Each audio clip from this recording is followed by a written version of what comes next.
ঘূর্ণিঝড় মোরা ক্রমে ধেয়ে আসছে উপকূলীয় এলাকার দিকে। চট্টগ্রাম ও কক্সবাজার উপকূল সবচেয়ে বেশি ক্ষতিগ্রস্ত হতে পারে এর আঘাতে।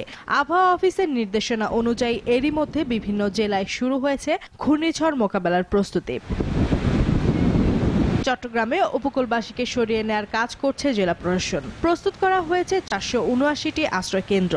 দুপুরে জেলা প্রশাসকের সম্মেলন কক্ষে এই সংক্রান্ত দিক নির্দেশনা দেন জেলা প্রশাসক। এ সময় উপকূলবর্তী সকল শিক্ষা প্রতিষ্ঠান, অফিস আদালত খুলে রাখার নির্দেশ দেন তিনি। এছাড়া চিকিৎসক ও নার্স সহ জেলার সব সরকারি কর্মকর্তার ছুটি বাতিল করা হয়েছে বলে জানান তিনি। লোকবল নিয়ে, আরো বেশি সামগ্রী নিয়ে এবং আরো বেশি মনোবল নিয়ে সবাই ঝাঁপিয়ে পড়ার জন্য আমি উদাত্ত আহ্বান রেখে কক্সবাজারেও জোর প্রস্তুতি নিচ্ছে জেলা প্রশাসন। জেলা প্রশাসকের কার্যালয়ে সকাল 11টায় ঘূর্ণিঝড় প্রস্তুতি বৈঠক অনুষ্ঠিত হয়। এই সময় জানানো হয় 538টি সাইক্লোন শেল্টার প্রস্তুত রাখা হয়েছে। এছাড়া উপকূলীয় এলাকার সব শিক্ষা প্রতিষ্ঠানকে অতি দ্রুত মানুষের আশ্রয়ের জন্য খুলে দিতে সংশ্লিষ্ট কর্তৃপক্ষকে নির্দেশ দেওয়া হয়েছে।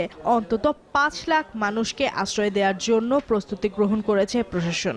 আশ্রয় নেওয়া মানুষের জন্য ইফতার ও সেহরি সরবরাহের উদ্যোগ নেওয়া হয়েছে। গঠন করা হয়েছে 88টি মেডিকেল টিম।